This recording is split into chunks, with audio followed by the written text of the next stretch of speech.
Welcome to the Masters Championship podcast. I'm Daniel Wilson. It is Saturday, and we are now in playoffs. This is now a single elimination bracket. The last team standing wins. But before we get into the schedule, let's recap yesterday's games. We're going to start off things with Bermuda taking on the defending champion Slovakia. And for Bermuda taking on Slovakia, they actually did pretty well. They did not win this game. They lost 3-2, but nonetheless, a very impressive game for them being able to handle one of the toughest teams in the world. Corey Coet manages to get 2 goals to add to his total, but it was Robert Drabic, Slavomir Javorka, and Lubor Kovacic who scored the goals for Slovakia and get themselves the win and help them secure the number 2 spot.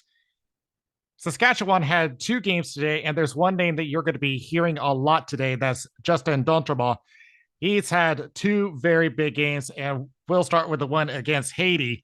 Saskatchewan wins this game 8-0. Haiti was already out of the running, but down that list, Dontreba with a hat trick. Both he and Brock Harrison get 5 points each, which really gives a boost to their stats.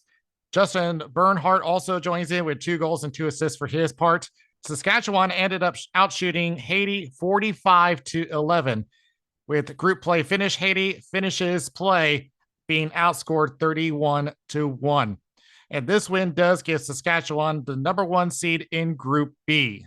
Over to Great Britain and Canada, and I had to take several looks. I had to double check everything because when I first saw this, I thought it was a typo. Take a look at this graphic. Just look at it. I have never, ever seen a score like this, ever. 20-0. That's got to be a new record. Throughout the entire Canadian team, only 4 players did not score a point in this game. 3 hat tricks were handed out to Sean Fair, Chris Hatchie, and defenseman Oliver Lavasseur. Sean Fair did come out with the biggest game with 7 points total. And with this loss, that would mean that Great Britain must rely on Portugal to win their game, and they also have to win their own game against Greece. Over to the women's division, what may be a preview of what might happen in the women's final. United States and Canada, emotions were high. They were really battling it out. An altercation occurred after the 4th Canadian goal against Michelle Cook and Chantal Frichet. A head injury did occur to Cody McKay of Canada. She did walk under her own power, but we'll get a status report on her. So expect this to carry over into the final should they meet again. Chantal Frichet does score 2 goals, which adds to her total even more. 1 more for Ashley Burrell. Canada is just looking dominant right now. And with this win, Canada claims number 1 seed in the women's division. So that means that all 3 Canadian teams have the number 1 seed. So Canada is not playing around this tournament. Over to Portugal and the United States. Now, remember what I said about Great Britain needing to rely on Portugal to win this game? Well, it did not work out the way they wanted. The United States ended up winning this game 2-0. It was a very tight game throughout, but it was really the defense that really held their own in this game.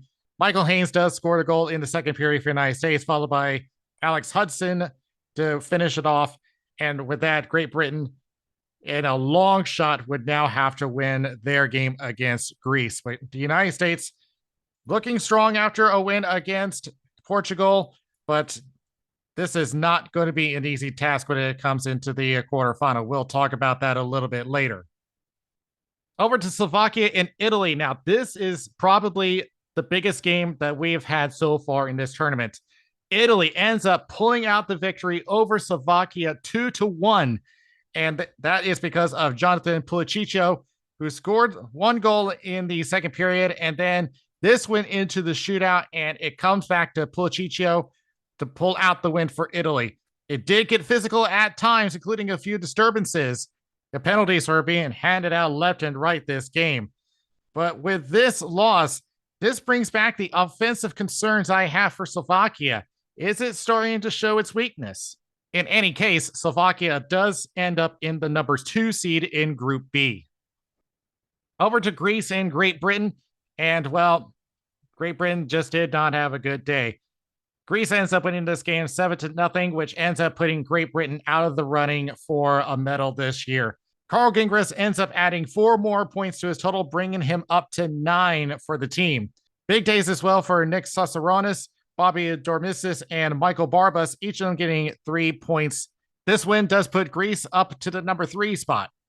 To Bermuda and Saskatchewan, well, it was looking like it was going to be a very close game until the third period had occurred. Canada, Saskatchewan ended up scoring 5 goals in that one and put that one away, winning 7-2 and solidifying their spot in the number 1 seed. With all of the Canadian teams' games complete, none of them have lost a game this tournament. So you know what everyone is keeping their eye on. And once again, Justin Dontemal with 4 more goals to his total. He is just a beast today. It puts his total points up to 11. Brock Harrison adds 3 more assists, bringing him up to 12 points, and now is the team leader for points. Finally, we go back to the women's division where the United States takes on Great Britain again. And they played better this time than they did the previous meeting. They win this game 6-0. They only had to stop 3 shots on net against them. Ann Gertz gets a goal and assist herself, as well as Melissa Clark. Michelle Fairheller will get 2 assists. And that sets up a showdown for tomorrow as USA and Great Britain will meet again. And the winner will face Canada in the final on Sunday. With all of the group play finished, let's look at the standings on each of the groups, starting with Group A. Remember that the team in last place does not advance, but they will play a consolation game today. Great Britain ends up being on the bottom end, so they will not advance. Canada, as expected, ends up in first place, ends up the number 1 seed with a 4-0-0-0 record, outscoring their opponents 33-6. The United States end up in second place with their only loss being against Canada, outshooting their opponents 15-10. Greece ends up in third place with a 2-0-2 record, and Portugal, despite having a strong team, ends up in fourth place with a 1-0-3 record, but they do have a goal differential of +2. In Group B, Canada, Saskatchewan, again, number 1 seed belongs to Canada, outshooting their opponents 26-5, a perfect record 4-0. With Italy's win over Slovakia, they get the number 2 seed, but they would rather finish their games in regulation as 2 of their games have gone into overtime, including the shootout from earlier today. Slovakia would rather finish in the number 2 spot, but they will get number 3, finishing 2-0-1-1.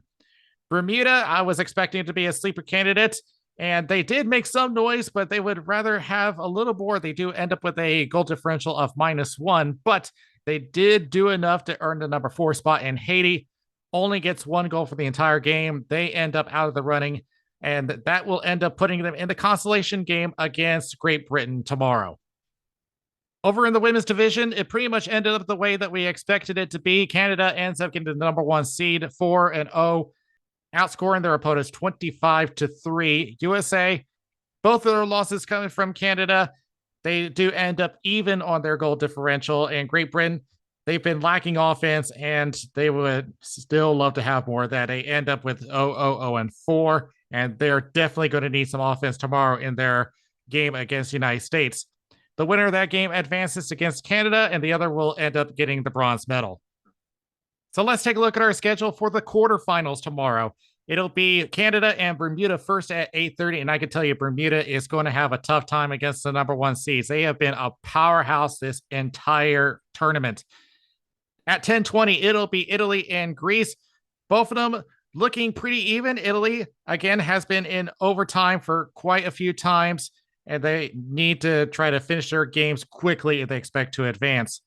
Saskatchewan going up against Portugal at 12:10. Saskatchewan, again, big powerhouse when you have Brock Harrison and Justin Dontemal. But I say this again, do not underestimate Portugal. They've had a very good team, very impressive showing for their second appearance in the Masters.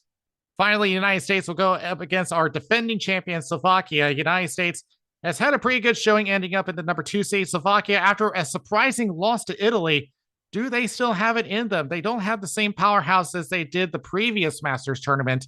So questions certainly rising with them. Real quickly, we already mentioned this, the United States and Great Britain in the women's division take on each other. That'll be at 1600. Winner advances to face Canada, the other in the bronze medal game. After that game is complete, we go to our semifinal. The winner of the Canada-Bermuda game will face the winner of Italy-Greece. Same scenario on the other end. Whoever wins Saskatchewan, Portugal will face either United States or Slovakia. And of course, the winner of those games will advance to the final for the gold medal, which will be this Sunday. The teams that do lose the semifinal will still play another game for the bronze medal, so they will stick around. In fact, all these teams will still have a game to play on Sunday to determine where their final placement is in this year's tournament. So good luck to everybody and enjoy today's games. I'm Daniel Wilson. We'll see you tomorrow for our finals.